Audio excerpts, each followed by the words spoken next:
اتنا آسان تو نہیں ہے, ترنے والا تو نہیں ہے, لیکن پھر بھی ایران جو کچھ چند سال پہلے تھا وہ اس وقت نہیں ہے. اس کی دفاع کے 3 ستون تھے جس میں سے 2 کو بہت نقصان پہنچ چکا ہے. پہلی چیز ان کی یہ تھی کہ کیونکہ ہم اندرونی دفاع ہمارا کمزور ہے تو ہم اپنے پراکسیز کے ذریعے جو ایکسس آف ریزسٹنس تھا اس کے ذریعے سے جنگوں کو, خطرے کو اپنے بارڈر سے باہر رکھیں گے. اس میں ہم نے دیکھا کہ شام میں بشار الاسد کی حکومت گر گئی, لبنان میں حزب اللہ تقریباً ختم ہو گئی, اس کی لیڈرشپ چلے گئی, حسن نصر اللہ صاحب شہید ہو گئے, ہوتی بے انتہا کمزور ہو گئے. دوسرا ستون نیوکلیئر پروگرام. پچھلی جنگ میں نیوکلیئر پروگرام کو تقریباً اس وقت بے تحاشا نقصان پہنچا ہے, کسی کو معلوم نہیں کتنا, لیکن بے تحاشا نقصان پہنچا ہے اور اسے دوبارہ کھڑا کرنا آسان نہیں ہوگا. تیسری چیز ان کے پاس بچی ہے میزائل پروگرام, اور اس پر نظر ہے ویسٹ کی, امریکہ کی, اسرائیل کی کہ اسے بھی کسی طریقے سے تباہ کیا جائے, اور رجیم چینج کرنے کی خواہش موجود ہے. اب کیا وہ کائنیٹک طریقہ استعمال کریں گے, کس طرح کا کریں گے؟ بوٹس آن گراؤنڈ کا تو کوئی سوال نہیں ہے. ایک چیز جو ایک امکان موجود ہے وہ یہ ہے کہ پریسین سٹرائک کریں, لیڈرشپ کو ختم کریں. ہم نے دیکھا پچھلی جنگ میں کہ ان کو بے تحاشا معلومات حاصل ہیں ایران کے اندر سے, ایران کے رہنماؤں کے بارے میں, ان کے فوجی جو قیادت ہے اس کے بارے میں, نیوکلیئر سائنٹسٹ کے بارے میں, جس طریقے سے ان کو چن چن کر ٹارگیٹڈ ختم کیا گیا. ایک تو یہ ہے کہ دوبارہ اس طرح کے حملے کیے جائیں اور ایران کو مجبور کیا جائے کہ وہ امریکہ کی شرط پہ, اسرائیل کی شرط پہ مذاکرات کرے اور ان کی بات مانے. دوسری بات یہ ہے کہ معاشی طور پر اس کا گھیراؤ کیا جائے اور اس گھیراؤ کو مزید بڑھایا جائے, کیونکہ اس وقت جو یہ لوگ کھڑے ہوئے ہیں وہ معاشی تنگی کی وجہ سے کھڑے ہوئے ہیں, جس میں ایران کی اپنی خامیاں بھی ہیں, اس حکومت کی مس مینجڈ کرپشن بھی ہے, لیکن پابندیوں کا بہت بڑا رول ہے. آپ دیکھیے بجلی نہیں ملتی ایران میں, ایسا ملک جو دنیا کے دوسرے بڑے تیل کے ذخائر پر بیٹھا ہے وہ مناسب بجلی پیدا نہیں کر رہا. تہران میں جو پانی کا کرائسس ہے کہ تہران کے بند ہونے کا خطرہ ہے, خود وزیر اعظم صدر صاحب نے خود اس بات پہ انفارم کیا تھا, شہریوں کو بتایا تھا. اس 6 ماہ کے درمیان میں جو ایران کی کرنسی ہے ریال 40% گری ہے, آدھی ہو کر رہ گئی ہے, مہنگائی اس وقت 60% ہے. تو اب لوگ جو ہیں وہ بے تحاشا تنگ آئے ہوئے ہیں, اور اگر یہ مزید سختی باہر سے بڑھتی ہے, پابندیاں بڑھتی ہیں, تو یہ تو اور زیادہ سخت ہو جائیں گے حالات. تو آپ سمجھ رہے ہیں داخلی اتنی طاقت مل جائے گی کہ باہر سے کیا گیا کوئی بھی وار کارگر ثابت ہو سکتا ہے. دیکھیں اب جو باہر سے کیا گیا وار ہے وہ بھی 2 دھاری تلوار ہے. مثال کے طور پر اگر وہ اسٹرائک کرتا ہے امریکہ, ایک تو یہ ہوگا کہ ایران نے دھمکی دی ہے, ان کی ایران کی جو ڈیفنس کونسل ہے, کہ ہم ریٹیلیٹ کریں گے, بلکہ پری ایمپٹیو سٹرائک کریں گے. اس سے وہ ایسکولیشن ہوگی جو امریکہ نہیں چاہے گا. دوسری بات یہ ہے کہ جب باہر سے حملہ ہوگا تو اس بات کا بھی امکان موجود ہے کہ لوگ مظاہرے کرنے کی بجائے اپنے پرچم کے گرد اکٹھے ہو جائیں اور اس رجیم کو, اس حکومت کو مزید طاقت مل جائے. تو میرے خیال میں اس وقت جو آپشن ان کے پاس زیادہ بڑا موجود ہے کہ ایرانی عوام کی مشکلات میں اضافہ کیا جائے, جس کے نتیجے میں ایرانی حکومت اور عوام کے درمیان میں فاصلے بڑھیں. لیکن دیکھیے جو اصل چیلنج آئے گا, آخری بات یہ ہے, اصل چیلنج جو ایران کی اس حکومت کو آئے گا, جو سسٹم آف گورنمنٹ کو آئے گا, وہ اس وقت آئے گا جب ان کے رہبر علی خامنہئی صاحب دنیا میں نہیں رہیں گے. ان کی عمر 86 سال ہے. اور یہ ذہن میں رکھیے کہ پچھلے 100 سال میں ایران میں صرف 4 لوگوں نے حکومت کی ہے, 2 بادشاہوں نے اور 2 مذہبی رہنماؤں نے. تو یہ جب جاتے ہیں تو پھر کیا ہوگا؟ بڑا معاملہ پھر ایران کے لیے داخلی معاملات بن رہے ہیں. شہزاد چودھری صاحب, انقلاب ایران کے بعد ہونے والی جنگیں, مظاہرے, گرین موومنٹ, جتنے بھی احتجاج رہے یا کوششیں رہیں, وہ مقصد تو حاصل نہیں ہو سکا. جس طرح ٹرمپ ایک بار پھر اپنے مقصد کا اظہار کر رہے ہیں, کیا موجودہ احتجاج, یعنی کہ اگر میں داخلی معاملات اور صورتحال کی بات کروں جس کو زیغم صاحب نے بھی اوپر بات کیا ہے, ایران کے نظام کے لیے وجودی خطرہ بن سکتے ہیں؟ دیکھیے, ہم ٹرمپ کو فی الحال ایک سائڈ پہ رکھ کے اگر صرف ایران کے اپنے معاملات کو دیکھیں تو یہ جو لوگوں کی شکایات جو کہ ایک اظہار کے طور پہ سامنے آئی ہیں, کیا یہ بھی ایک خاص یا بڑی وجہ نہیں ہے جس پہ ایران کو دھیان دینے کی ضرورت ہے؟ کیا ایران کا اپنا نظام جو کہ جس قسم کا اس نے ایک سنگل اینٹیٹی کے طور پہ اس نے پکڑ کے رکھا ہوا پورے ایران کو جکڑ کے رکھا ہوا، تو کیا وہ بھی ایک ممکنات میں سے ہے کہ شاید اس کے ریئیکشن میں لوگ باہر نکلتے ہوں آواز اٹھانا؟ تیسری، ایک فطری آواز ہوتی ہے ہر شخص کے اندر، وہ اپنی آواز نکالنا چاہتا ہے، بتانا چاہتا ہے، بات کرنا چاہتا ہے۔ اگر آپ اس بات کو، اس کی سوچ کو، اس کی فکر کو وہ سپیس نہ دیں جس پہ وہ اپنا اظہار کر پائے، تو کہیں نہ کہیں پہ تو اس کو پھر اپنی تان اس کی ٹوٹے گی نا، جا کے کہیں نہ کہیں آواز بولے گا۔ سب سے پہلے ٹرمپ پہ آ جاتے ہیں کہ کیا ہو کیا سکتا ہے، یہ بڑا انٹرسٹنگ سوال ہے آپ کا۔ دیکھیے، ٹرمپ وینزویلا میں یا وینزویلا چلا سکتا ہے، یا گرین لینڈ لے سکتا ہے، یا ان دونوں چیزوں کے ساتھ جو اس نے روس اور چین کو چھیڑا ہے ان کا کچھ مقابلہ کر سکتا ہے، یا وہ ایران میں رجیم چینج کر سکتا ہے، یا وہ ساؤتھ چائنا سی میں تائیوان کے بارے میں فکر مند ہو سکتا ہے کہ وہاں پہ کچھ نہ ہو جائے، جب وہ الجھا ہوا ہے آرکٹک ریجن کے اندر جہاں پر گرین لینڈ کی بات ہو رہی ہے، وینزویلا، لیٹن امریکہ وغیرہ۔ تو کہنے کا مطلب یہ ہے کہ اتنے فرنٹس کے اوپر وہ نہیں اس کے پاس اتنا ٹائم یا اتنی ایفرٹ کہ وہ اس پہ دیکھے گا ایران۔ ہاں، وہ یہ ضرور چاہے گا کہ جو آیت اللہ کا جو اس وقت جو نظام ہے اس کو کسی طریقے سے یہ گر جائے۔ اب گرنے کے بعد کیا کرنا ہے اس کا حل اس کے پاس فوراً نہیں ہوگا۔ اسرائیل تو اس کو کہے گا کہ آئیے آ کے مل کے حملہ کرتے ہیں، یہ موقع ہے ایران کو ختم کر دیں، لیکن کس کو ختم کریں گے؟ ایک بات جو کہ زیغم صاحب نے بھی جس کا ذکر کیا، جب آپ حملہ باہر سے کرتے ہیں تو آپ اسی ہجوم کو ایک اور اینگل دے دیتے ہیں، جہاں پر وہ ہجوم پہلے اپنے نظام کے خلاف کھڑا تھا، اب وہ باہر کی قوت کے خلاف کھڑا ہو جاتا ہے۔ ایران میں امریکہ کے بارے میں جو جذبہ ہے، جو جذبات ہیں، وہ کسی سے ڈھکے چھپے نہیں ہیں۔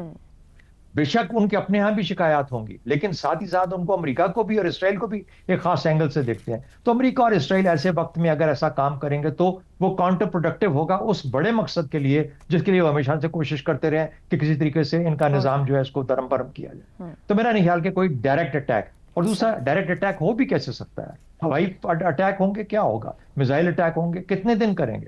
8 دن، 10 دن، 12 دن آپ نے کر کے دیکھ لیا، کوئی رجیم چینج وہاں پہ تو ہوئی نہیں، کوئی ان کے عوام کے اندر ایسا جذبہ نہیں آیا جس نے کہا کہ ان کو ختم کر کے رکھ دو، انہوں نے ہمیں وہ کھڑے ہو گئے جذبے کی طرح کے ساتھ۔ تو میرا اپنا خیال یہ ہے کہ یہ چیزیں زیادہ پریشانی کیا ہے ایران کو ہونی چاہیے اگر ایران اس وقت، اور مجھے یقین ہے کہ وہ اس پہ ضرور اس طریقے سے سوچ رہے ہوں گے کہ یہیں پہ گھر کے اندر ہی اس کا کوئی طریقہ نکالا جائے۔ لوگوں کا ہجوم جو ہے، لوگوں کی جو جذبات ہیں وہ بالکل جینوئن ہیں، وہ پریشان ہیں۔ اب وہ باہر موساد کے بھی لوگ ہوں گے، امریکہ والے بھی ہوں گے، لیکن آپ نے وجہ تو کریٹ کی ہوئی نا اندر خانہ ہے جس کی وجہ سے یہ جذبات سامنے آ رہے ہیں۔ اگر وہ موساد والا فائدہ حاصل کرنا چاہتا ہے یا امریکہ والا کرنا چاہتا ہے وہ کرتے رہیں گے، لیکن آپ کو اگر اس کو ریپیئر کرنا ہے تو سب سے پہلے اپنے اندر اپنی درستگی کیجئے، اپنے نظام میں درستگی کیجئے، لوگوں کو آواز آنے دیجئے، لوگوں کو بات کرنے دیجئے، تاکہ ان کی آواز کسی نہ کسی شکل میں، ان کی آواز کیا ہوتی ہے، ووٹ کی شکل میں ہوتی ہے، الیکشن کی شکل میں ہوتی ہے، اپنی مہنگائی کے خلاف ہوگی، ان تمام چیزوں کے خلاف۔ اگر آپ ہر جگہ پہ ان کا ناطقہ بند کر دیں گے تو ان کی آواز کہیں نہ کہیں تو نکلے گی۔ تو میرا خیال ہے کہ اندر خانے، ضروری نہیں کہ آیت اللہ خامنہئی ہی ہمیشہ کے لیے وہ بالکل بن کے بیٹھا رہے، وہ ہے، ان کی اپنی عزت ہے، وہ بالکل پہچان سب رکھتے ہیں، لیکن کھولیں سپیس کو، اندر کی سپیس کھولیں، کیونکہ آپ کے پاس ایک سیولائزیشنل تاریخ، آپ کے پاس ایک جسے کہتے ہیں کہ تمام جو باقی لوازمات ہوتے ہیں وہ سب موجود ہیں اس قوم کو ایک یکجا رکھنے کے لیے، مضبوط رکھنے کے لیے، اور ان کو آئندہ کا رستہ دکھانے کے لیے۔ تو مجھے نہیں لگتا کہ ٹرمپ کے پاس کوئی ایسی گدڑ سنگھی ہے کہ وہ جا کے فقط بالکل ایران پہ قبضہ کر لے گا، رجیم چینج کر لے گا۔ اس کو تو یہ بھی نہیں پتا کہ وہاں پہ آلٹرنیٹ لیڈرشپ کیا ہے، کس کو لے کے آنا ہے اگر لے کے آنا ہے۔ تو اس لیے اس وقت ایران اس کے دیں، ہاں اس کا ایران کا خراب ہونا، گرنا، اس نظام کا خراب ہونا ضرور اس کی چاہت ہوگی، لیکن اس کے بعد کیا کرنا ہے اس کا پتہ نہیں ہوگا۔ ٹھیک ہو گیا۔ حسن نثار صاحب، جو اس وقت ایران میں مظاہرے ہیں، نقصان، جانی نقصان بھی بہت زیادہ ہو رہا ہے، اور ادھر سے ٹرمپ دھمکیاں لگا رہے ہیں، آپ کو لگتا ہے کہ 1979 جیسے کسی تاریخی موڑ پر ایران ایک بار پھر کھڑا ہے؟